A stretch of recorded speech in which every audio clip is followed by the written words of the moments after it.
예, 자 여러분 이어서 봅니다. 293페이지 보시면요, 제4설 부가징수 또 역시 중요하고요. 자, 종부세는 보유세다 보니까 과세 기준일이 있어요. 그래서 항상 재산세처럼 종부세도 과세 기준일을 기준으로 해서 뭐든지 판단합니다. 보니까 종부세 납세는 성립시기인 과세 기준일은 매년 6월 1일로 한다 밑줄이요. 재산세와 똑같습니다. 부가징수를 보면 원칙적으로 정부 부가가세예요. 그래서 납부기한 보니까 관할 세무장은 납부할 종부세 세액을 결정하여, 종부세는 원칙 정부 부가가세니까 관할 세무장이 세금 계산해요. 세액을 결정해요. 납부기한 12월 1일부터 15일까지 부가징수합니다. 밑줄 쫙이요. 그래서 종부세는 토지분이든 주택분이든 납기가 똑같습니다. 그래서 재산세는 대상 종류에 따라 납기가 달라지는데 종부세는 무조건 12월 1일부터 15일까지입니다. 그래서 뭐 토지분 종합부동산세는 관할 세무상이 세액을 결정하여 9월 16일부터 9월 30일까지 부가징수한다. X입니다. 주택분은 부가징수할 세액 2분의 1은 7월 16일, 31일, 나머지 분의 1은 9월 16일, 9월 30일. X입니다. 여러분들 종부세는 무조건 언제다? 12월 1일부터 15일까지입니다. 토지분이든 주택분이든. 자, 그 다음에 양가로 2번 납세고지서 발부해요. 관할 세무장은 종부세를 징수하고자 하는 때는 납세고지서에 주택 및 토지를 구분하는 과정과 세액을 기재해서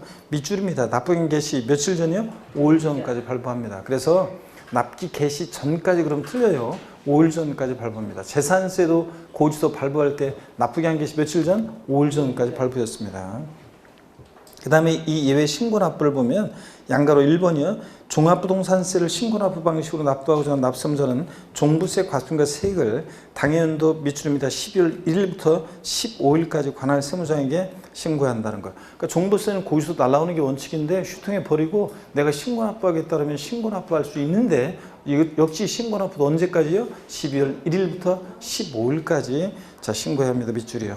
이 경우 관할 세무장의 결정은 없었던 것으로 본다. 고지서 날라온 거 내가 휴통해 버렸으니까 없었던 것으로 보고요. 그 다음에 양가로 2번 납부는 여러분이 읽어보시면 되고, 그 다음에 가산세 보겠습니다. 종부세는 부가고지가 원칙이기 때문에 납세무자 선택에 따라 신고납부 허용하고 있으므로 무신고 가산세는 발생할 여지가 없다. 자, 따라서 일단 밑줄이요. 무신고 가산세 발생할 여지가 없고, 따라서 종부세 가산세는 국세기본법에 따른 과소신고에 따른 가산세와 납부불성실 가산세 적용된다는데 납부불성실 가산세 아니고 이제 납부지연 가산세로 바뀌었고요. 또 그다음에 우리 종부세 부가의 가산세에 관한 요 내용이요. 요것을 제가 다시 한번 정리를 제대로 해드릴게요, 여러분들. 우리 교재 조금 개정안이 올해 개정 내용이 2020년 개정 내용이 반영이 안 돼 있어가지고 제가 다시 한번 정리해드립니다. 여기 보세요, 여러분들. 종부세는 이제 어떻게 부과가 되는지 가산세가 자. 종전에는 가산금 규정이 적용됐었어요. 국세징수법상에 가산금 규정이 적용됐었는데 이제 납부지연 가산세라는 것이 신설이 됐다고 그랬습니다. 올해 그죠? 그래서 종전에 우리 조세 총론을 했는데 여러분 그래서 종전에 가산금 규정과 그 다음에 납부불성실 가산세가 비슷비슷하다고 그래서 얘네들을 통합시켰습니다. 그래서 종부세 이제 어떻게 징수되는지 한번 볼게요. 종합부동산세는 어떻게 가산세가 적용되느냐? 먼저요. 원칙적으로 종부세는 정부 부가가세잖아요. 관할 세무상의 세액을 계산해서 정부 부가가세합니다. 그래서 원칙 정부 부가가세인데, 자 고지서를 발부해서 징수하잖아요. 근데 그 고지서에 기재된 납부기한 내 세금을 만약에 미납부했다, 납부기한 내 미납부하면 어떤 제재를 받냐면, 납부기한 내 미납부하면 그러면 이제 올해부터는 아이고 자, 코가 막 간질간질하네, 여기. 왜, 먼지 때문에 그런가? 자, 한번 봅니다. 납부기한 내 미납부했다 그러면 납부지연 가산세가 적용되는데, 납부지연 가산세가. 올해 납부지연 가산세 신설이 됐다고 그랬잖아요. 그래서 납부지연 가산세가 고지서를 발부해서 징수하는 세금은 고지서에 기재된 납부기한 12월 15일 하루만 딱 지나도요.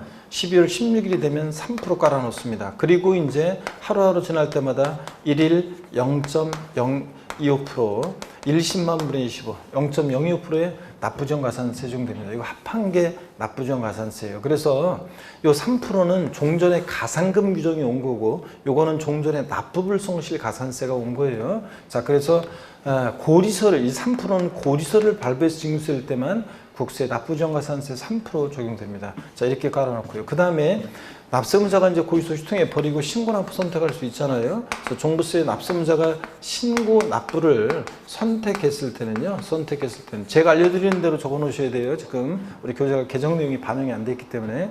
자, 신고납부 선택하면 신고납부할 수 있는데, 근데 그 신고납부를 만약에 불성실하잖아요. 자, 그러면 가산세가 적용될 수 있는데, 그럴 때 여기 한번 봅니다.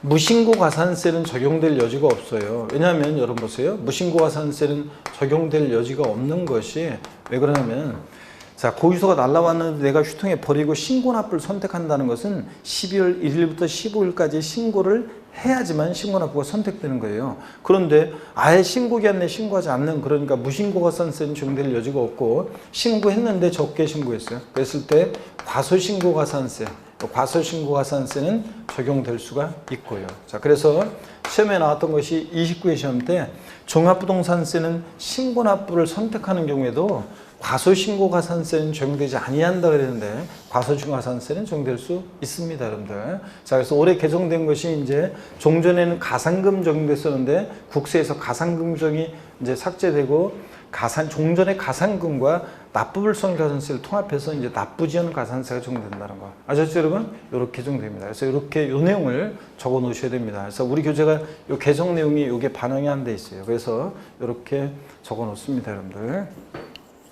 자, 그러면 됐고 294페이지 결정과 경정은 쭉 읽어보시면 돼요. 자, 그래서 과세권자가 다시 세금 계산하는 게 이제 그 과세권자가 세금 계산할 때 결정한다고 하고 뭐 또 잘못 적용한 거 고치고 이런 것들 여러분들 읽어보시면 됩니다. 이거는. 자, 그 다음에 295페이지 부가세로 갑니다. 부가세를 보니까 종합부동산세는 종부세, 납부세액의 20%에 해당하는 농어촌 특별세가 부가세로 부과된다는 거 밑줄이고요. 자, 그 다음에 여러분 봅니다. 우리가 재산세 부가세는 어떻게 외웠어요, 여러분들? 재진이, 종부세 부가세는 종농이. 자, 그래서 재산세 부가세는 우리가 재진이 이렇게 외웠습니다. 사람 이름으로. 지방교육세가 20% 부과되고요. 종부세는 종농이 이렇게 외우라고 그랬습니다. 옆에다 써놓으시면 농어촌 특별세가, 농어촌 특별세가 종부세액의 몇 프로요? 20% 부과됩니다. 그래서 재산세는 재진이, 종부세는 종농이 이렇게 우리가 외우시면 되고요. 5번에 분할납부 봅니다. 자, 종부세는 그 옆에 써놓으세요. 물납은 돼요, 안 돼요? 안 돼요. 종부세는 물납 X예요. 종부세는 물납 안 되는데 그 분할납부 옆에다가 제목 옆에다 써놓으시면 되잖아요. 물납 X예요. 물납은 안 되는데 분할납부는 허용이 됩니다. 자, 관할 세무장은 종부세, 자, 납부할세 250만 원 초과하는 경우에 밑줄이고 동그라미 1번입니다. 재산세랑 분할납부 기준금액 똑같아요. 자, 재산세도 올해 개정이 돼가지고 둘 다 종부세랑 똑같이 납부할세가 얼마? 250만 원 초과할 때 할 수 있습니다. 그 다음에 그 세 개 일부를 밑줄이고 동그라미 2번이요. 전부 아니고 일부를. 또 납부기한이 경과한 날부터 6개월 이내 분할납부하게 할 수 있다. 밑줄이고 동그라미 3번입니다. 자, 재산세는 분할납부기한이 납부기한제로서 몇 개월? 2개월. 종부세는 납부기한제로서 몇 개월? 6개월입니다. 자, 그 다음에 또 그러면 이게 어떤 얘기냐 한번 보겠습니다. 자, 어떤 얘기냐면 그러면 이런 얘기죠. 자, 어떤 얘기냐면 재산세와 달리 종부세는 납기가요 12월 1일부터 15일까지잖아요. 무조건 토지분이든 주택분이든. 그러면 납부기한 지나서 몇 개월이요? 6개월 내 분할납부예요. 6개월. 그러니까 다음 연도 자, 언제입니까? 6월 15일을 분납기한으로 합니다. 종부세는 분납기한이 딱 정해져 있어요. 이렇게 다음 연도 6월 15일입니다. 왜냐하면 토지분이든 주택분이든 무조건 12월 1일부터 15일까지 납기로 하니까요. 자, 이런 얘기고. 그 다음에 분할납부 가능 금액. 얼마를 어떻게 분할납부하느냐. 처리 기준을 보니까 표현. 납부할세 250만 원 초과할 때 할 수 있으니까 그 처리 기준은 배예요. 그래서 500만 원 이하, 500만 원 초과 이렇게 나눠서 500만 원 이하일 때는 해당 세액에서 250만 차감한 금액 밑줄이요. 자, 250만 원을 뺀 금액이에요. 그 다음에 500만 원 초과할 때는 50% 이하의 금액이고요. 그러면 여러분 보세요. 만약에 종부세 납부할세액이 400만 원이다. 500만 원 이하일 때 해당 세액에서 250만 원을 차감한 뺀 금액을 분할납부할 수 있다고 되어 있으니까 원래 납기는 최소 얼마 깔아놓냐면 250만 원 깔아놓고 나머지 금액 분할납부입니다. 그러니까 해당 세액에서 250만 원 차감한 금액 분할납부니까 최대 분할납부 가는 금액은 얼마다? 150만 원을 최대 분할납부할 수 있다는 얘기입니다. 제가 맨날 작년 시험에도 400만 원으로 예를 들었는데 요거 납부할 세액이 400일 때 150만 원 최대 분할 납부할 수 있다는 거. 이게 이제 작년 시험 지문에도 나왔어요. 똑같은 예로 400으로. 자, 이래서 이렇게 정확히 알아둡니다. 그 다음에 납부할세 500만 원 초과했다 그러면 50% 이하 금액이니까 종부세 납부할세액이 만약에 700만 원이다. 최대 분납 가능 금액이 얼마입니까? 700일 때 최대 분납 가능 금액이 얼마냐고요? 절반. 자, 그러니까 얼마? 350만 원을 최대 분할 납부할 수 있습니다, 여러분들. 그런 얘기고요. 자, 그 다음에 분할 납부 신청 봅니다. 납세 고지서를 받은 자가 분할 납부하려는 때는 종부세 밑줄입니다. 납부기한 내에 그 줄 끝에 신청서 제출해야 한다 몇 줄이요. 그래서 재산세도 납부기한 내에 분할 납부 신청서 제출하라고 하는데 똑같아요. 재산세나 종부세는 이렇게 납부기한 내 여기 12월 1일부터 15일까지 납부기한 내에 신청서 제출하면 되는 거고요. 납세 고지서의 수정 고지는 뭐 당연한 얘기입니다. 관할 세무장은 분할 납부 신청을 받은 때는 이미 고지한 납세 고지서를 납부기한 내에 납부할 세액에 대한 납세 고지서와 분할 납부기한 내에 납부할 세액에 대한 납세 고지서로 구분해서 수정 고지한다는 거 읽어보시면 되고요. 그 다음에 종부세 문제 쭉 나와 있는데 그 3번 문제 한번 풀어볼까요? 3번 문제만. 자, 3번 문제 한번 풀어봅니다. 2020년 귀속 종합부동산세 관련 설명으로 틀린 거 29회 문제입니다. 1번에 과세상 토지가 매매로 유상이전 되는 경우로서 매매계약서 작성일이 2020년 6월 1일이고 잔금 지급 및 소유권 이전 등기일이 6월 29일인 경우에 종부세 납세무자는 매도인이다 그랬는데, 자, 여러분요, 항상 재산세나 종부세는 언제를 기준으로 판단해요? 6월 1일. 자, 6월 1일 기준으로 판단합니다. 그러면 어떤 사람들이 부동산 거래했을 때 누가 당연도 재산세나 종부세 납세문제가 될 것이냐? 6월 1일 기준으로 보니까 여기 언제요 지금? 6월 매매계약 작성일이 6월 1일이고 잔금 지급이나 등기일이 언제였어요 지금? 6월 29일이요? 6월 29일 날 잔금도 치르고 등기도 했대요. 그러면 완벽하게 6월 1일 날 봤을 때 누가 이 재산을 지금 소유하고 있습니까? 6월 1일 날 누구 거예요? 매도인 거잖아요, 매도인. 자, 그래서 사는 사람 입장에서 당연도 재산세, 종부세를 부담하지 않으려면 6월 1일까지 잔금을 치르면 매수인이 내는 거고 6월 2일부터는 매도인이 된다고 그랬잖아요. 자, 그러니까 6월 1일 기준으로 봤을 때는 완벽하게 매도인이 소유하고 있으니까 매도인이 당연도 종부세 납세무자가 됩니다. 자, 맞는 얘기고요. 2번 봅니다. 납세무자가 국내 주소를 두고 있는 개인의 경우 납세지는 주소지다는데, 자, 거주자다 그러면 국세는 납세지를 어디로 한다고 그랬어요? 주소지, 집값과는 분리를 하고 주소지를 납세지로 합니다. 부동산 소재지 아니라는 거. 자, 그 다음에 3번 납세자에게 부정행위가 없으며 부가 제척기간, 특례 제척기간에 해당하지 않는 경우에 원칙은 납세무 성립일부터 5년이 지나면 원칙적으로 종부세 부과할 수 없고요. 그래서 요거 10년, 7년, 5년에서 5년이요, 원칙적으로. 자, 그 다음에 4번 봅니다. 납세 의무자는 선택에 따라 신고 납부할 수 있으나 신고를 함에 있어 납부 세액을 과소하게 신고한 경우라도 과소신고가산세가 적용되지 않는다. 신고 납부 선택하면, 자, 불성실했을 때 무신고가산세는 적용되지 않지만 과소신고가산세는 적용될 수 있다고 그랬습니다, 여러분. 자, 그래서 이게 틀렸고요. 그 다음에 5번 종부세는 물납이 된다, 안 된다? 안 된다는 거. 자, 이렇게 해서 여러분들 우리가 봤습니다. 자, 298페이지부터는 뭐 참고적인 거고요. 넘어갑니다. 자, 이렇게 해서 우리가 종합부동산세를 다 받고 넘어갑니다. 자, 어디로 가냐면 소득세로 이제 가는데요, 여러분들. 소득세. 자, 보겠습니다. 어디냐면 302페이지입니다.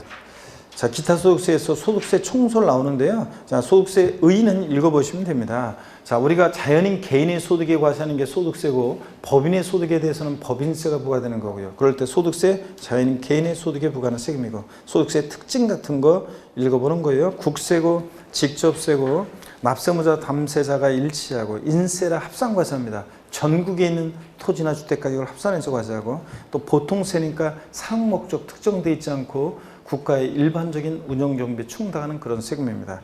2번 열거주와 유형별 포괄주의 소득세법에 소득이 열거되어 있는데요. 자, 일단 그 열거된 소득들 어떤 것들이 열거되어 있느냐, 자, 한번 보겠습니다. 물론 이제 과세 방식도 거기 나와 있지만 일단 소득세법에 열거된 소득의 종류를 한번 제가 소개해 드립니다. 이거 기초과정부터 배운 거예요, 우리가 12월부터. 자, 소득세법에는 소득이 열거가 되어 있는데 어떤 소득들이 열거되어 있냐? 8가지가 있습니다. 9번에서 열거가 되어 있는데 먼저 종합소득이요. 종합소득에 대한 소득세를 우리가 종합소득세라고 하고 6가지가 있습니다. 직장을 오래 다니다가 퇴직하면서 발생하는 퇴직소득. 자, 퇴직소득. 그 다음에 또 양도소득 이렇게 해가지고 8가지가 열거가 되어 있습니다. 종합소득에 또 6가지가 있다고 했는데요. 이자소득이라든가 이자소득, 그 다음에 배당소득, 또 사업소득, 자, 그 다음에 근로소득, 또 연금소득, 기타소득 이렇게 해가지고 우리 6가지가 또 종합소득이 있습니다. 자, 그럴 때요. 우리 시험은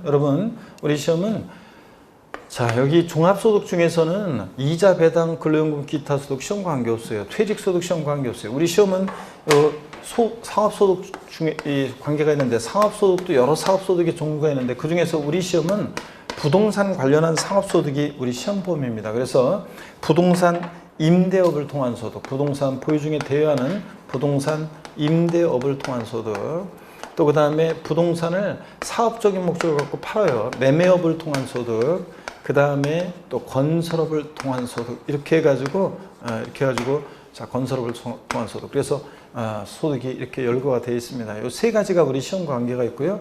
또 양도소득세가 우리 시험에서는 제일 중요한 거죠. 여기서 시험 문제는 대여섯 문제가 출제되는 거고, 자, 부동산 임대업을 중심으로 한 문제가 출제가 되어 왔었어요. 매매업과 건설업은 그냥 의 정도만 알면 되고, 우리가 나중에 심화 과정에서 살짝,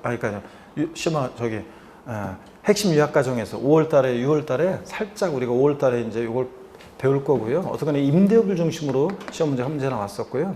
근데 우리 시험은 양도소득세가 중요한 거고, 근데 양도소득이나 매매업을 통한 소득이나 둘 다요, 자연인 개인이 부동산 등을 양도합니다. 근데 차이점이 있다면 양도소득은 사업성 없이 파는 거고요. 사업성 없이 파는 거고, 그 다음에 매매업 같은 사업소득은 사업성을 가지고 파는 거예요. 그래서 사업성 여부에 따라서 양도소득과 사업소득이 구별됩니다, 여러분들. 자, 그러면 교재를 보겠습니다. 또 보시니까 303페이지 종합과세, 분류과세 이렇게 나왔는데, 요거 좀 이따가 소득세 과세 방식이 우리 교재에 나와요. 이따가 또 설명을 드릴게요.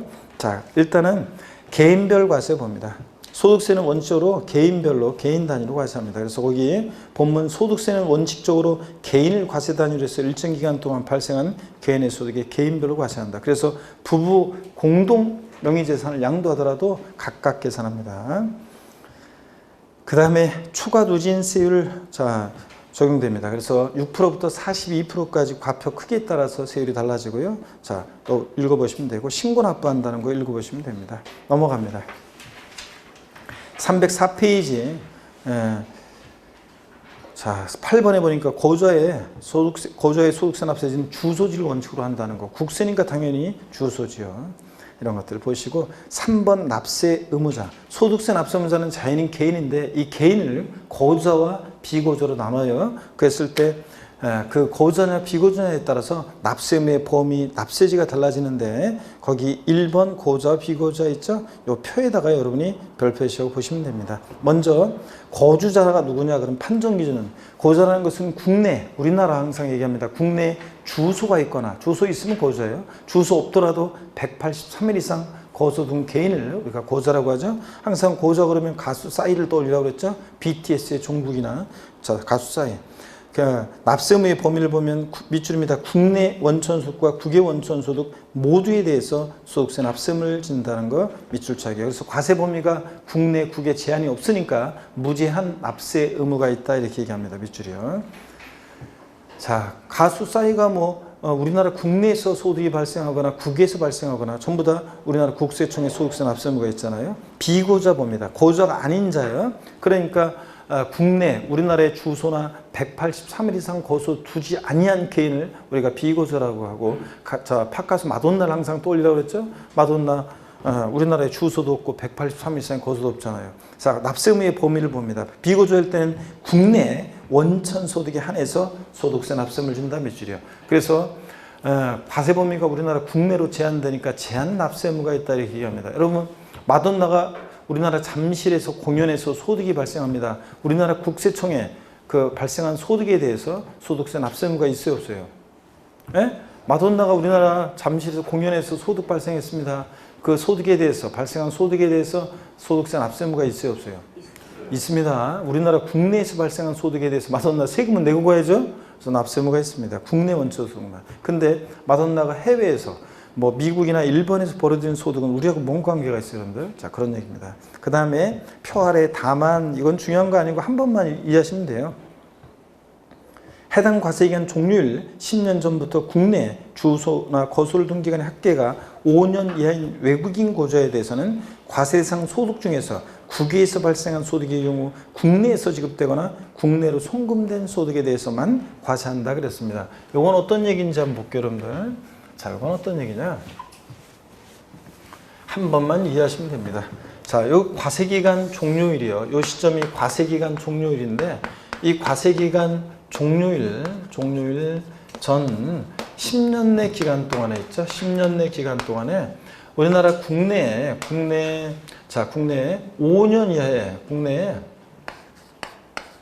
5년 이하의 주소나 거소를 둔 5년 이하의 주소나 거소를 둔 외국인 거주자요. 5년 이하의 주소나 거소를 둔 외국인 거주자가 있습니다. 이 외국인 거주자의 예를 제가 항상 누구로 예를 들었냐? 예전에 TV 프로그램 미녀들의 수다라는 TV 프로그램이 있었는데, 그 우리나라에 거주하는 외국 미녀들이 나와서 수다 떠는 프로그램이 옛날에 있었잖아요. 거기서 제가 좋아했던 미녀는 누구였냐? 자밀라. 그 다음에 우즈베키스탄 출신이고 자밀라.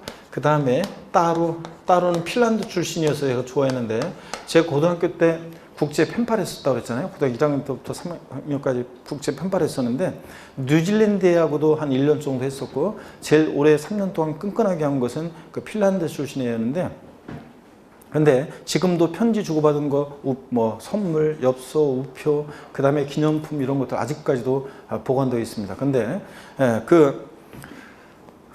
제가 고3 내내 어떤 게 제 유일한 낙이었냐? 자, 밤늦게 이제 집에 오잖아요. 자, 학교에서 이제 집에 오면은, 그러면은 우편함 있잖아요. 우편함을 열어보고, 자, 그러면 우편함에 어떠다가 보면 항공우편이 있어요. 그 국제우편이. 그러면 진짜 그냥 그 편지 받아가고, 뽑아가지고 가서, 제 편지 뜯어가지고 편지 읽고 답장 쓰고, 이게 유일한 제 진짜 낙이었어요. 그래서 제가 고3 내내 고등학교 3학년 내내 무슨 생각이 있냐면, 제가 대학 들어가면 있죠. 배낭여행으로 핀란드 가가지고 얘를 만나거나 아니면 얘 친구라도 어떻게 해가지고 제가 거기서 북유럽의 금발 미녀와 결혼해서 사는 게 제 꿈이었어요. 그래가지고 그 당시에 저한테는 뭐 그 북유럽의 핀란드의 그 사진들을 보면 있잖아요. 뉴질랜드 그랬지만 핀란드 사진들을 보면 와 진짜 거의 파라다이스였어요. 그래가지고 그랬었는데, 고3 어느 날 막바지에 있죠?부터 편지가 안 오기 시작했어요. 근데 저는 편지를 보내는데 계속 답장이 안 와요. 그래가지고 얘가 이제 뭐 변심했나 보다 이렇게 생각해가지고 흐지부지 어떻게 이제 지났는데, 나중에 군대 가서 처지가 나와가지고 제가 사물함 뒤지는데 못 보던 편지가 있어요. 그래가지고 편지를 봤더니 그 편지 있잖아요. 편지가 안 뜬 편지가 있어요. 그래가지고 개봉 안 한. 그래서 제가 뜯어봤더니 걔는 걔대로 편지를 보낸 거예요, 답신을. 근데 저는 저대로 보내고 서로 엇갈렸습니다. 왜 그런 일이 생겼냐면, 저희 엄마가 있죠. 고3이 무슨 연애질이냐 그래가지고 편지를 버리지는 않았는데 숨겨놨어요. 제 인생이 바뀌었어요. 만약에 그 사건만 없었으면 저는 지금 여러분 앞에 서 있지 않고 북유럽의 지금 어느 소도시에서 금발미녀랑 결혼해가지고 애 낳고 거기 살고 있을 거예요, 지금. 아니, 진짜로요. 근데 제 인생이 완전히 망가졌어요. 바뀌었어요, 지금. 자, 여러분 봅니다. 자, 그래서 자밀라나 따루가 있잖아요.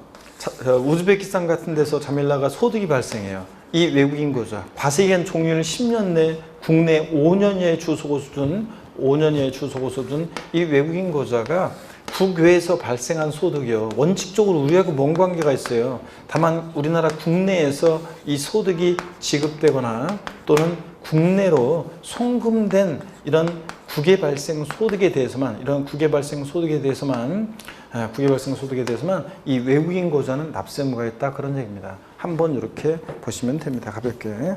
자, 그 다음에 시마, 거주자, 비거주자, 의제 같은 것은 나중에 우리가 이 시험에 한 번도 나온 적 없고요. 다만 이제 어떤 건지는 아셔야 되는데 한 번 정도 슬쩍 알시면 되는데, 나중에 제가 5월 달에 알려드릴게요. 305페이지 봅니다. 중요한 건 아니고요. 고자, 비고자, 의제는 법인격 없는 단체 보면 법인 아닌 단체 중 개인으로 보는 단체 있잖아요. 는 국내 주사무소 또는 사업의 실적인 관리 장소를 둔 경우에 1고자로, 그 밖의 경우에는 1비고자로 보아서 소득세법 적용한다. 무슨 얘기냐? 자, 법인의 소득은 원래 법인세가 부과되잖아요. 근데 법인격 없는 사단이나 재단 단체는, 법인격 없는 사단이나 재단 단체는 소득세법 규정을 적용한다, 그런 얘기입니다. 한번 보시면 되고요. 그 다음에 과세기간 4번에 보니까 과세기간, 소득세는 과세기간이 있어요. 소득이 발생할 때마다 소득세 부과하면 매일 소득세 신고하다 판나잖아요. 그러니까 일정한 기간을 단위로 과세하는데 1월 1일부터 12월 31일까지 1년 단위로 해서 과세한다는 얘기 읽어보시고 먼저 306페이지입니다.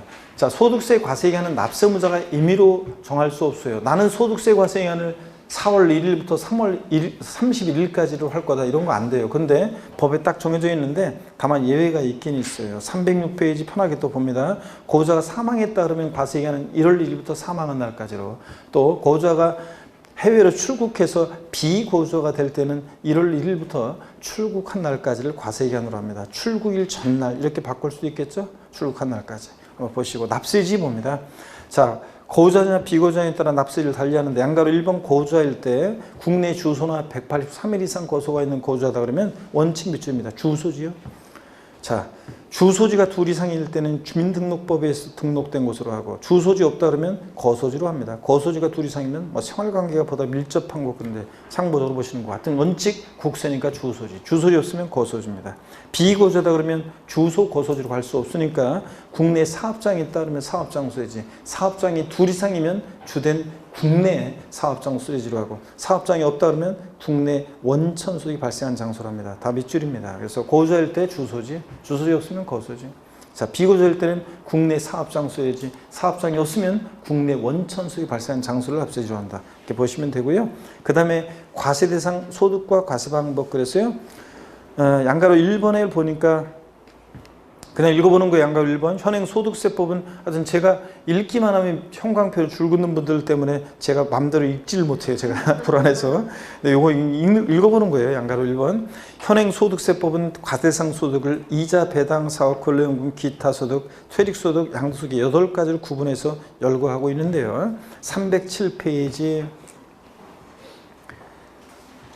양가로 2번 내용 같은 것은 됐고요. 핵심 정리해서 한번 보시고 과세 방법을 한번 보겠습니다. 제가 아까 소득의 종류는 소개해드렸었고요. 자, 과세 방법 봅니다. 종합과세 방식이요. 자, 그냥 읽어보는 거예요. 이것도 현행 소득은 이자, 배당, 사업, 근로연금, 기타 소득, 이 종합소득에 해당되는 소득을 1년을 단위로 전부 다 합산해서 과세하는 방식이에요. 여러분이 직장 다니면서 근로소득이 발생해요. 여러분이 부동산 임대업해서 사업소득 발생해요. 그러면 1월 1일부터 12월 30일까지 발생한 이 종합소득에 해당되는 소득들은 전부 다 합산해서 다음 연도 5월 달에 종합소득세를 신고납부합니다. 그래서 이렇게 얘네들 종합소득에 해당되는 소득들을 1년을 단위로 1월 1일부터 11월 30일까지 발생한 소득을 전부 다 합산해서 과세하는 방식, 이게 종합과세 방식이라는 건데 참고적으로 보시면 되고요. 그 다음에 분류과세 방식, 이게 이제 또 중요합니다. 밑줄입니다. 양도소득과 퇴직소득이 채택하고 있는 과세 방식인데 종합소득과 합산하지 않고 별도로 따로 분류해서 구분해서 과세합니다. 밑줄 짜기요. 지난 시간에는 제가 판서하면서 소개해드렸는데 오늘은 이거 교재를 보면서 말로 합니다. 그래서 여러분이 부동산 팔았어요. 양도소득세 계산할 때 여러분의 근로소득이나 사업소득과 양도소득을 합산해서 계산해요? 아니요. 따로 양도소득만 구분해서 과세합니다. 시험에서 29회 시험 때 이거 알고 있는지 물어봤어요. 양도소득은 양도소득에 대한 과세 표준은 종합소득 및 퇴직소득에 대한 과세 표준과 구분하여 계산한다. 맞잖아요. 구분하여. 합산하여 그럼 틀려요. 포함하여 아니고 구분해서 계산합니다. 따로 양도소득만. 요거 밑줄이고요. 그 다음에 넘어갑니다. 넘어가서 보시니까 분리과세 방식이라는 게 있어요. 양가로 3번. 이것도 참고적으로 보시는데, 자, 일정 금액 이하의 금융소득이라든가 일정 금액 이하의 금융소득. 여러분이 은행에 1억 예금해 놨어요. 이자가 예를 들어서 한 10만 원이 발생했다. 그러면 예를 들어서 그러면 이자 소득이 이제 10만 원 발생했어요. 그러면 이자 소득을 여러분한테 은행에서 지급하면서 애초에 세금 떼고 줍니다. 그러면 여러분이 그 받은 이자 소득 있잖아요. 예를 들어서 9만 얼마다 그러면 자, 그 돈을 여러분의 다른 소득과 근로소득이나 사업소득과 이 예, 일정 금액 이하의 금융소득을 합산해서 과세한다 한다? 하지 않습니다. 따로 분리해서. 자, 원천징수에서 세금 냈으니까 그 일정 금액 이하의 금융소득은 그냥 그대로 끝나는 거예요. 자, 다른 소득 합산하지 않습니다. 그 다음에 일용직 근로자의 근로소득 같은 것도 그래요. 제가 지난 기초과정에서 그런 얘기 해드렸어요. 제가 군대 가기 전에 한 달 정도 제가 이제 소위 속칭 건설 현장에서 노가다 아는 누나한테 부탁해가지고 조그만 건설에 다니는 누나한테 부탁해가지고 거기 가려고 그랬죠. 일하려고 제가 이제 한 달 정도를 일하려고 했어요. 군대 가기 전에. 그랬는데 하루 딱 갔다 오니까 한 달은 너무 무리고 보름만 하자 이런 생각이 들었죠. 그래서 보름 하려고 딱 했는데 이틀째 갔다 오니까 보름은 너무 무리고 일주일만 한다고 그랬잖아요. 그래서 가족들이 약값이 더 나올 것 같다는 둥 이러면서 그 비웃어가지고 더욱더 결의에 불타가지고 일주일은 그래도 무조건 하자 그래가지고 일주일 하려고 했는데 5일째 되는 날 그만둔 얘기 해드렸잖아요. 그래서 5일 딱 해봤는데 5일 했는데 진짜 다음날 일어날 자신이 없더라고요. 그래서 제가 5일 딱 했었는데 자 한번 봅니다. 이 일용직 근로자의 근로소득이요. 제가 저한테 일용직 근로자의 근로소득 요 일당을 지급하면서 애초에 세금을 떼고 줘요. 그럼 제가 받은 일용직 근로자의 근로소득은 예를 들어서 8만 원이다, 뭐 10만 원이다. 그럼 그 소득은 저의 다른 소득과 합산한다 하나 하지 않고 따로 분리해서 과세합니다. 이게 분리과세 방식입니다. 종합소득에 해당되는 소득들 중에서 일정 소득들이 그렇습니다. 그래서 한번 읽어볼게요. 이자 배당 근로연금 기타 소득 중에서 일부는 종합 합산 과세하지 않고 원천징수함으로 과세를 종결시킨다. 자, 이런 걸 분리과세라고 합니다. 근데 여기 한 가지만 더요. 분리과세 여러분이 한 가지를 더 추가합니다. 분리과세 이자 배당 근로연금 기타 소득 그 다음에 하나만 더 추가합니다. 뭘 추가하냐면 2천만 원 이하의 주택 임대 소득이요. 하나만 더 추가합니다. 그래서 거기다가 2천만 원 이하의 2천만 원 이하의 2천만 원 이하의 주택 임대 소득이요. 상가 아닙니다. 주택 임대 소득이요. 자, 2천만 원 이하의 주택 임대 소득 있죠? 2천만 원 이하의 주택 임대 소득은 이것도 분리과세합니다. 자, 이게 이제 2018년도까지 귀속 소득에 대해서는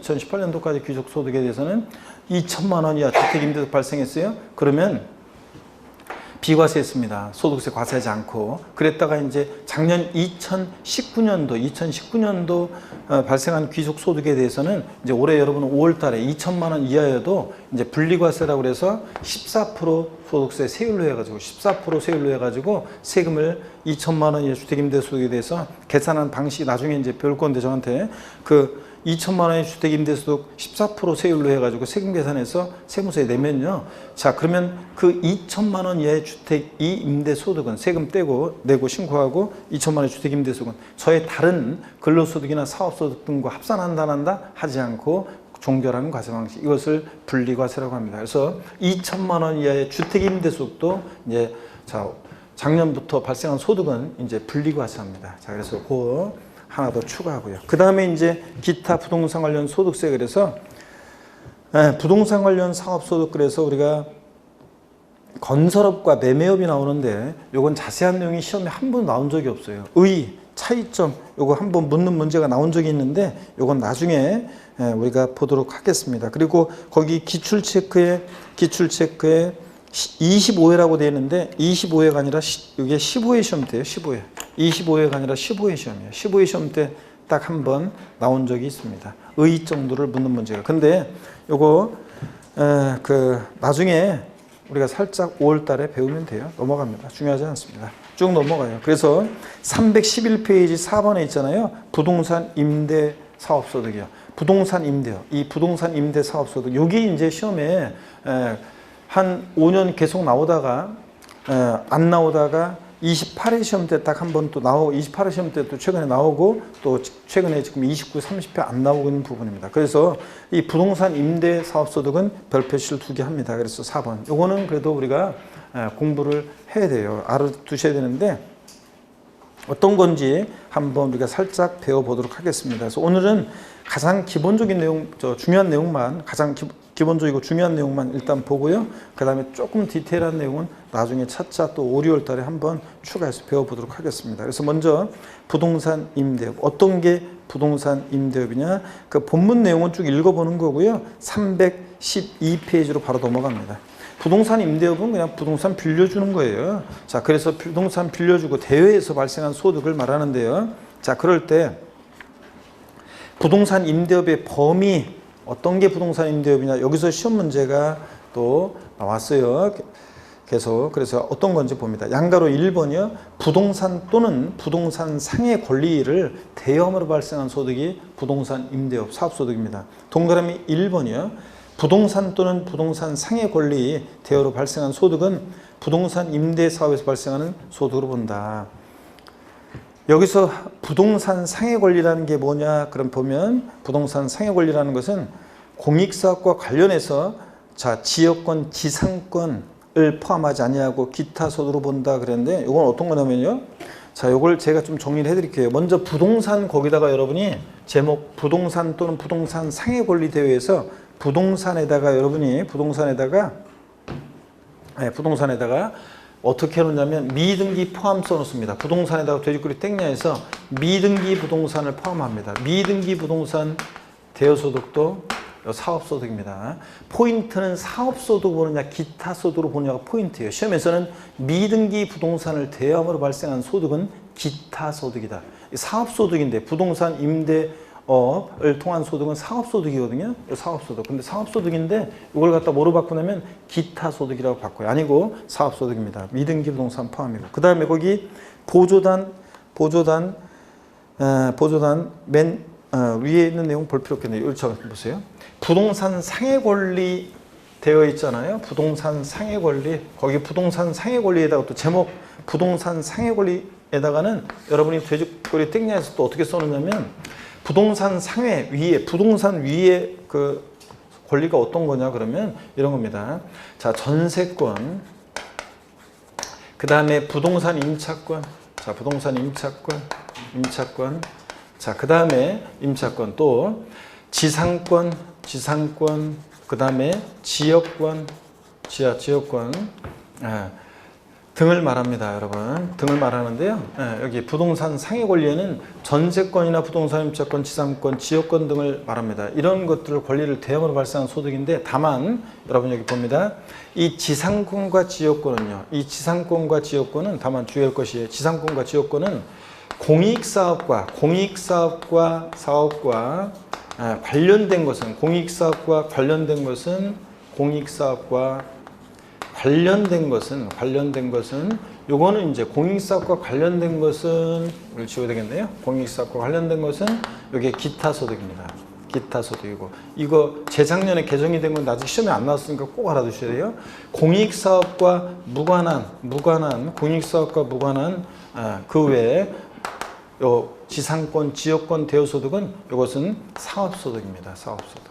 자, 그래서 지역권, 지상권 대여소득도 사업소득인데 다만 공익사업과 관련된 지상권, 지역권 설정이나 대여소득은 기타소득이고 공익사업과 무관한 지역권, 지상권 대여소득은 사업소득이에요. 자, 그래서 요거 꼭 요게 부동산 또는 부동산 상해 권리에서 미등기 부동산 포함하고 부동산 상해 권리가 어떤 건지 알고 있는지를 시험에서 여러 번 물어봤습니다. 특히 재작년에 개정된 거 공익사업과 관련된 기타 소득은 관련된 지상권, 지역권 대여소득은 기타 소득이라는 거예요. 이걸 꼭 여러분들이 주의합니다. 그래서 이건 꼭 알아두셔야 돼요.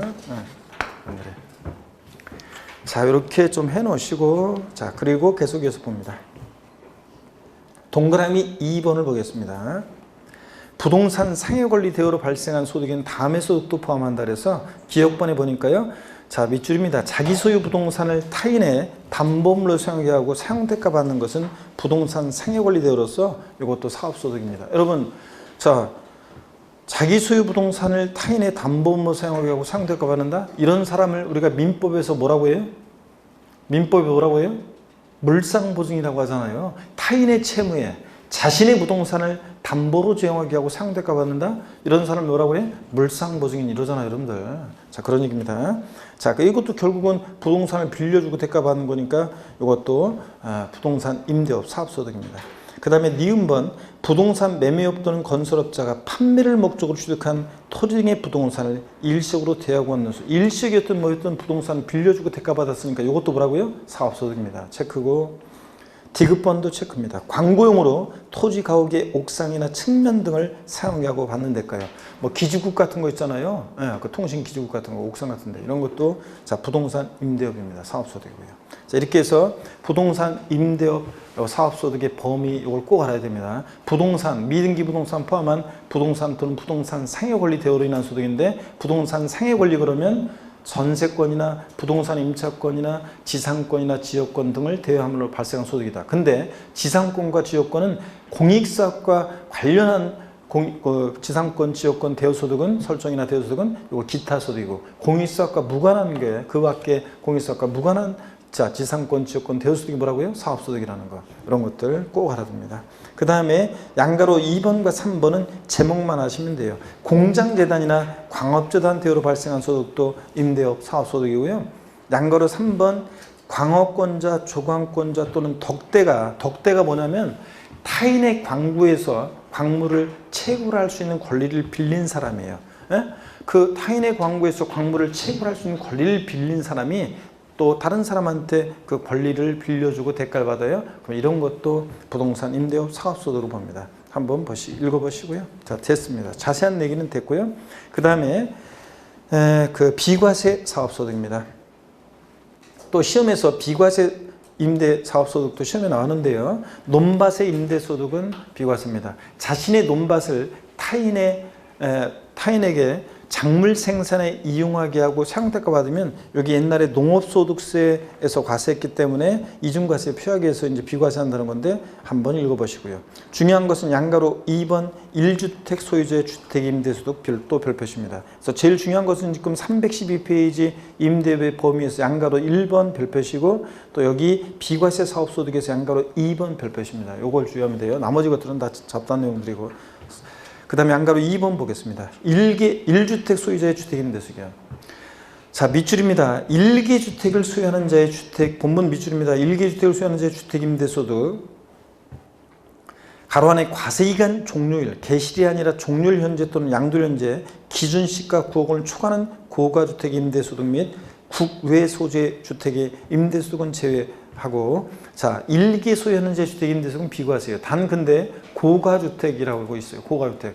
부동산 임대업에서 고가주택은 과세기간 개실 현재 아닙니다. 개실을 바꿔서 나온 적이 있는데 종률 현재로 해서 또는 양도일 현재로 해서 기준시가예요. 실거래가액이 아니라 기준시가로 9억 초과하는 주택을 고가주택이라고 합니다. 고가주택과 국외 소재하는 주택은 1주택이라도 주택수 관계없이 임대소득을 과세합니다. 원래는 한 개 주택 딱 하나 갖고 있는 사람이 1개 소유하는 자가 주택 임대에서 월세를 받아 비과세합니다. 소득을. 그런데 단 고가주택과 국외 소주택은 1주택이라도 임대소득을 어떻게 한다? 과세합니다. 밑줄이고요. 자, 중요했고 그 다음에 넘어갑니다. 자, 넘어가시면 어디로 가시냐면 314페이지로 넘어갑니다. 자, 넘어가서 보시니까요. 심화에 보니까요. 비과세 주택수 계산 그래가지고요. 1개 소유하는 자의 주택 임대수금 비과세한다며요. 자, 그럴 때 이 주택수 계산도 시험 지문에 이것도 또 몇 번 나왔습니다. 먼저요. 다가구 주택입니다. 다가구 주택은 밑줄입니다. 한 개의 주택으로 보되 밑줄이에요. 자, 여러분 9가구가 거주하고 있어요. 근데 그 다가구 주택 하나밖에 없어요. 주인이 거기서 살고 세를 받아요. 나머지 8가구에서 월세를 받습니다. 그럴 때 다가구 주택은 하나의 주택으로 보니까 자 1개 주택을 소유하는 자니까 그 임대소득을 비과세 받을 수 있다는 얘기입니다. 여러분. 자, 다가구 주택은 하나의 주택으로 보고 그 다음에 공동소유주택 봅니다. 공동소유주택은 지분이 가장 큰 자의 소유를 계산하다 밑줄이요.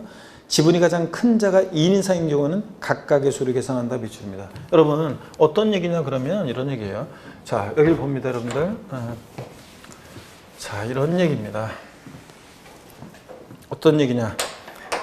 갑집은 예를 들어서 갑집은 만약에 갑집은 70% 그 다음에 을집은 30%인 자 공동 소유주택이 있습니다. 공동 소유주택이 있어요.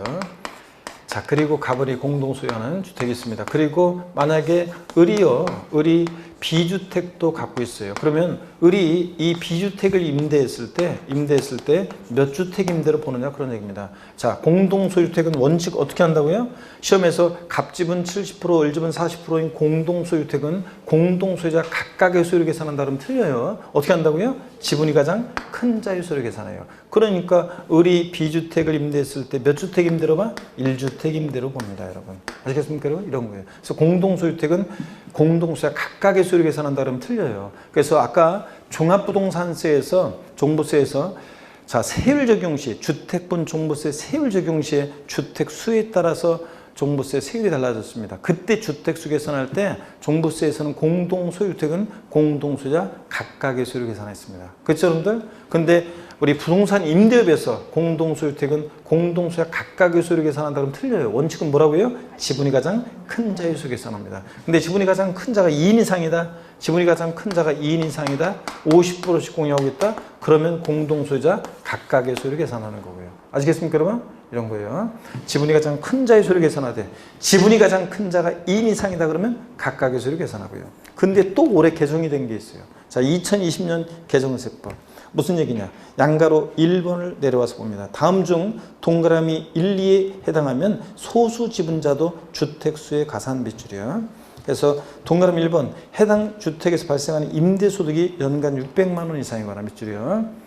또는 AND가 아니라 또는이에요. 동그라미 2번 기준시가가 9억 원을 초과하는 주택에 즉 고가주택의 30%를 초과하는 공유지분을 소유하거나요. 밑줄 짝입니다. 이런 경우에는 소수지분자도 주택수 계산을 포함합니다. 여기 보세요. 만약에 이때 만약에 갑집은 70%, 을집은 30%인데 원래는 공동소유 지분이 가장 큰 자의 소유를 계산하는 게 원칙인데 만약에 이 주택이 기준시가 9억 초과하는 고가주택이다. 자, 고가주택이다. 그러면 잠깐만요. 그 전에 만약에 요 공동소유주택에서 연간 임대 수입이 600만 원 만약에 발생한다. 그러면 이 소수지분자도 을도 의뢰주택으로 또 계산합니다. 주택수에.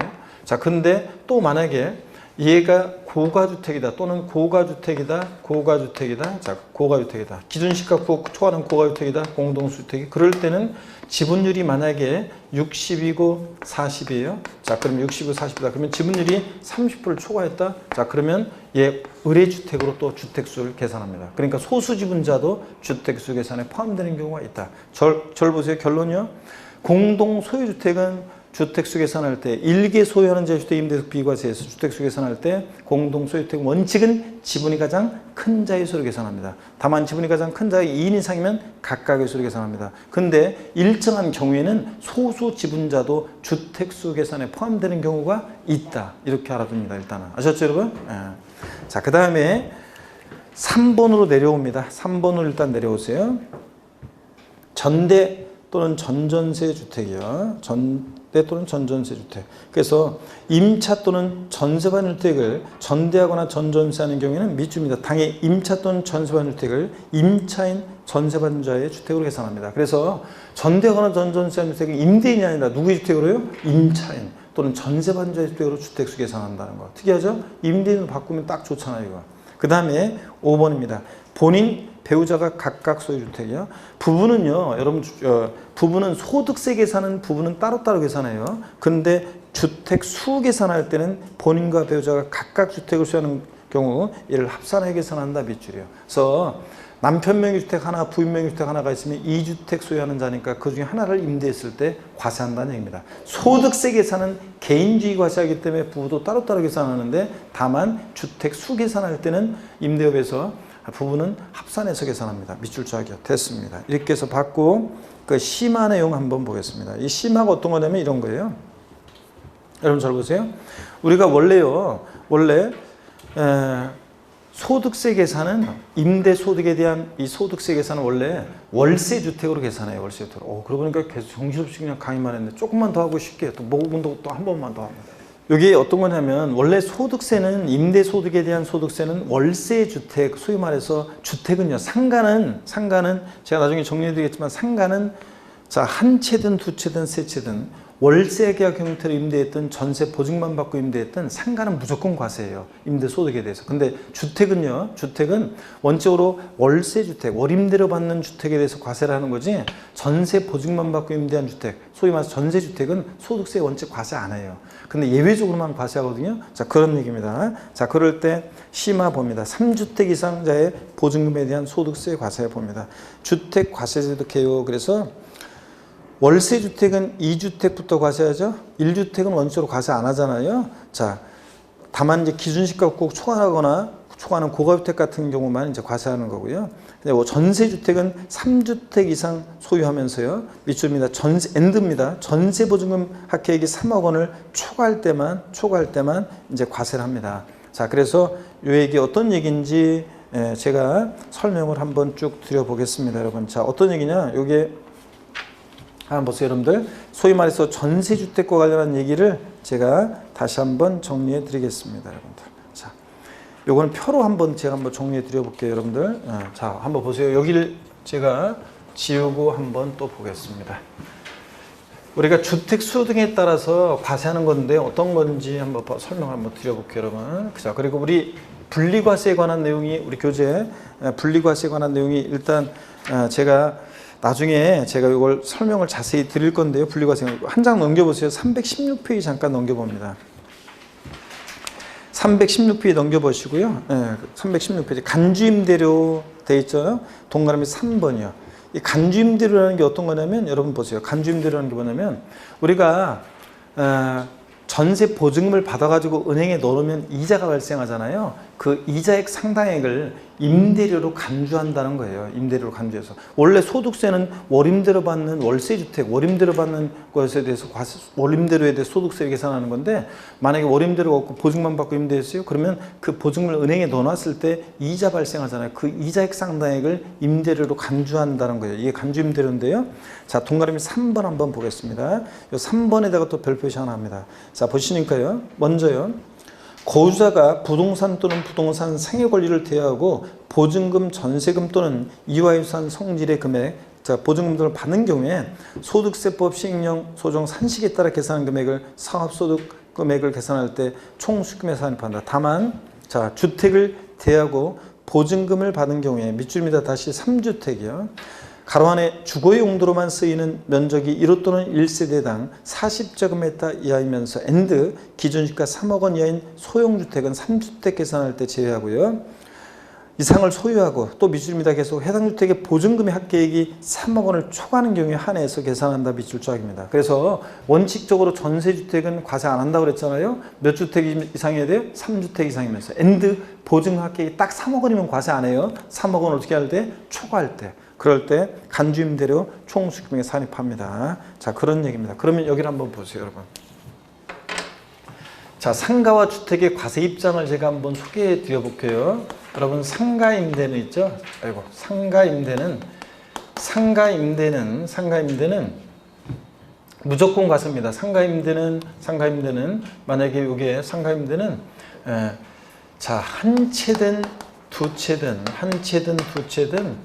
무조건 과세합니다. 자, 그리고 상가는 월세 계약 형태로 임대했던 전세 보증금만 받고 임대했던 전세 형태로 임대했던 무조건 과세입니다, 여러분. 무조건 과세예요. 무조건 과세예요. 근데 상가 임대는 무조건 과세예요. 근데 주택 임대를 한번 볼게요. 주택 임대는 자, 주택 수에 따라서 주택 임대는 달라져요. 주택 임대는 한 채냐, 두 채냐, 또 그 다음에 세 채냐에 따라서 달라지고요. 또 그 다음에 또 월세 계약 형태로 임대했느냐, 전세 계약 형태로 임대했느냐에 따라서 또 달라집니다, 여러분. 한번 보세요. 그러면 요거를 한번 쭉 정리해 드려 보겠습니다. 자, 보시면 먼저 한번 봅니다. 어떻게 임대했냐에 따라 달라지는데 이게 보겠습니다. 먼저요. 한 채냐, 두 채냐. 자, 월세 형태로 임대느냐, 전세 형태로 임대느냐에 따라서 이게 달라지는데 한번 보겠습니다. 먼저요. 한 채일 때 주택 딱 하나 소유하는 자가 임대했어요. 월세 형태로요. 그럼 원칙적으로 뭐라고 그랬어요? 비과세입니다. 과세되지 않아요. 근데 단 예외가 있었어요. 단 고가주택. 과세기간 종료일, 개시일이 아니라 종료일 현재 또는 양도는 이제 기준시가로 9억 초과는 기준시가 9억 초과는 고가주택이라든가 국외 소지하는 주택 있죠. 해외 국외 소지의 주택은 이것을 어떻게 했냐면 과세했습니다. 1주택 임대소득도 과세래요. 과세합니다. 원칙 비과세인데 전세주택은요 무조건 비과세입니다. 전세주택은 과세하지 않았습니다. 얘는 고가주택도 포함해서 고가주택이라도 전세주택은 1주택을 임대하고 전세 보증금 받는다. 고가주택 포함해서 비과세입니다. 자, 월세주택은 고가주택이면 1주택 임대소 과세잖아요. 근데 전세주택은 하나일 때 무조건 비과세예요. 두 채일 때 월세주택은 과세입니다. 자, 전세주택 비과세입니다. 두 채 비과세예요. 보증만 받고 임대했을 때는. 월세주택과 전세주택을 어떻게 구별하냐고요? 시험 지문에 보증금, 전세금 들어있으면 뭐라고요? 보증금, 전세금 들어있으면 얘는 전세주택인 거고 그런 말이 없으면 그냥 월세주택인 거예요. 아시겠습니까 여러분? 그러면 세 채 다 월세주택은 무조건 과세입니다. 근데 전세주택은 3주택 이상이면서 엔드 3주택 이상이면서 세 채 이상이면서 엔드 보증금 합계액이 얼마요? 보증금 합계액이 보증금 합계액 금방 받는데 보증금 합계액이 얼마를 초과해야 돼요?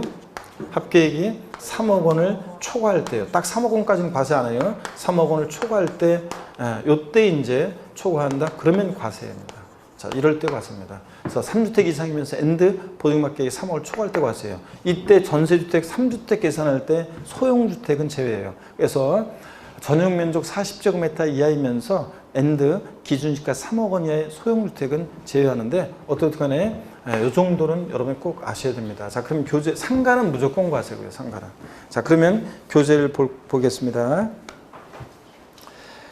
317페이지 심화 있잖아요. 주택 임대소득에 대한 세계산 특례 그래가지고요. 요거 여러분 봅니다. 분리과세할 때 그 요 내용만 또 별표시합니다. 아까 동그라미 3번 간주임대료 별표시하고 또 여기 주택 임대소득에서 분리과세 2천만 원 이하의 주택 임대소득 분리과세할 때 그 분리과세할 때 세액산출 방법 거기 317페이지 맨 아래 표에 나와 있어요. 317페이지 맨 아래 그때 별표시하고 자 주택 임대소득이 2천만 원 이하인 경우에 밑줄입니다. 분리과세 14% 세율로 분리과세하는 방법과 다른 소득 이자 배당 사업 근로소득 등 다른 소득 합산하는 종합과세 방식 중 선택해서 할 수 있는데요. 밑줄이고 그 분리과세 할 때 세율을 어떻게 정되느냐 그러면요. 자, 수익금액, 총 수익금액에서 요게 이제 임대소득에 대한 수익금액에서 1 필요경 비율인데 주택 임대사업자로 등록한 자와 등록하지 않은 자가 차이가 나요. 주택 임대사업자로 등록했을 때는 경비율이 60%예요. 그래서 1-60이니까 60%니까 요게 곱해지는 금액은 40%를 곱한다는 거예요. 그래서 만약에 주택 임대소득 금액이 2천만 원이다. 2천만 원 곱하기 1-60%니까 40%를 곱해요. 그래서 2천만 원에 40%니까 248, 800만 원이죠. 여기서 공제되는 금액이 빼주는데 임대사업자로 등록한 자는 400만 원을 공제해요. 뒤에 나와요. 그래서 400만 원 공제, 800에 400 빼니까 여기까지 400만 원 나오죠. 여기다가 몇 프로? 14% 세율 곱하는데요. 여기 넘기지 말고 14% 있죠. 여기에 여러분들이 딱 별표시라고 14%예요. 특별히 기억합니다. 분리과세 시 소득세 세율은 몇 프로라고요? 14% 세율이라는 거. 요거 딱 동그라미 하고 별표시에서 딱 기억합니다. 자, 분리과세 시 주택임대소득에 대해서 2천만 원 이하의 주택임대소득은 분리과세 할 때 세율은 몇 프로다? 14% 소득세 세율 곱한다는 거. 넘어가서 보시면 공제되는 금액 자 400만 원 해가지고 14% 세율 곱하니까 400만 원에 14%니까 56만 원 이런 식으로 계산이 되는 거예요. 이게.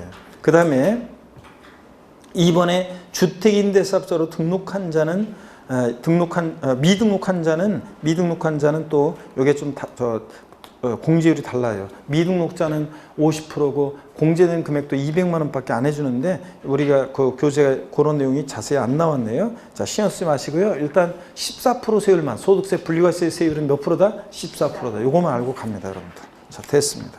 그거 알고 가시면 되고요. 그 다음에 넘어갑니다. 넘어가서 어디로 가시냐면 319페이지 6번 봅니다. 6번에 부동산 임대 사업소득의 총 수익금액의 수입식이 나와 있습니다. 자, 어떤 건지 한번 보겠습니다. 부동산 임대 사업소득에 대한 총수익금액의 수입할 시기는 다음에 규정한 날로 한다. 그래서 1번이요. 계약 또는 관습에 의해서 지급일이 정해진 경우에는 그 정해진 날, 매달 15일, 그러면 15일이 임대소득에 수입하는 때입니다.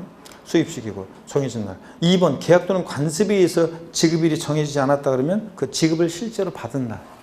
원래 매달 15일인데 실제 20일 날 받아서 20일 날이 임대소득의 수입시기가 됩니다. 이 정도만 밑줄이고요. 나머지는 됐습니다. 그 다음에 기출체크, 자, 문제 한번 풀어보겠습니다. 소득세법상 국내에 소지한 주택을 임대한 경우에 발생하는 소득에 관한 설명으로 틀린 거 그랬습니다. 단 아래 주택은 상시 주거용으로 사용하겠습니다. 1번이요. 주택 한 채만을 소유한 고자가 과세기한 종료 연재 기준시가 10억인 해당 주택을 전세금을 받고 임대해서 얻은 소득에 대해서는 소득세 과세하지 않는다. 원래요. 여러분 보세요. 원래는 주택 딱 한 채 갖고 있는 사람이 자 임대하면 비과세예요. 단 기준시가 10억이니까 9억을 초과하면 고가주택이잖아요. 고가주택은 한 채를 할지라도 어떻게 한다 그랬어요? 과세한다고 그랬습니다. 그렇죠, 여러분들? 근데 여기서는 보증금이란 말이 들어있잖아요. 전세금. 전세금, 보증금 들어있으면 이거 뭐라고요? 전세주택이에요. 전세주택은 고가주택을 포함해서 뭐 한다고요? 비과세입니다. 그러니까 지금 비과세 한다는 거 맞죠, 여러분? 네? 자, 전세주택은 전세금, 보증금 나왔다? 전세주택이에요. 전세주택은 고가주택 포함해서 고가주택이라도 1주택은 한 채는 어떻게 한다? 비과세입니다. 그래서 여러분들 그런 얘기고 2번 봅니다. 주택을 두 채 소유하는 고자가 한 채는 월세계 형태로 나머지 한 채는 전세계 형태로 임대한 경우에 월세 계약에 의해서 받은 임대료에 대해서만 소득세가 과세한다. 그렇죠, 여러분들? 주택이 두 채다 그러면 월세계 형태 임대주택만 과세하는 거지 전세주택은 과세해요? 안 해요? 안 합니다. 2주택까지는. 전세주택은 몇 주택부터? 3주택 이상이면서 보증금 합계액이 3억을 초과할 때만 과세합니다. 자, 그러니까 2번 요거 맞는 얘기입니다. 3번 봅니다. 고저의 보유주택 수 계산할 때 다가구택은 전체를 어떻게 한다고요? 하나의 주택으로 봅니다. 다만 구분 등기된 경우는 각각을 일개주택으로 계산하고요. 4번입니다. 주택 임대로 얻은 과세대상 소득은 사업소득으로서 해당 고지의 종합소득금액에 합산된다. 그렇죠, 여러분들? 자, 부동산 임대업을 통한 소득은 사업소득이고 아까 종합소득이 합산하잖아요. 그 다음에 5번 봅니다. 주택을 임대소득은 고자가 사업자 등록을 한 경우에 한해서 소득세 납세 의무가 있다. 여러분, 자, 이거 상적으로 생각해 보세요. 사업자 등록한 경우에만 소득세 납세 의무가 있다 그러면 아이고 누가 사업자 등록해? 다 안 해. 안 하면 안 내. 그럼 말이 되겠어요, 여러분들? 그러니까 사업자 등록한 경우에 한해서 소득세 납세 의무가 있다. 말이 안 되는 얘기죠? 사업자 등록 여부와 관계없이 소득이 발생하면 무조건 소득세가 부과되는 겁니다. 자, 이렇게 해서 25회 때 이렇게 문제가 나왔습니다. 조금 어려운 것 같지만 또 답은 고르기 쉬웠습니다. 320페이지 양도소득세입니다. 잠시 쉬었다가 양도소득세를 본격적으로 보도록 하겠습니다. 잠깐 쉬겠습니다, 여러분.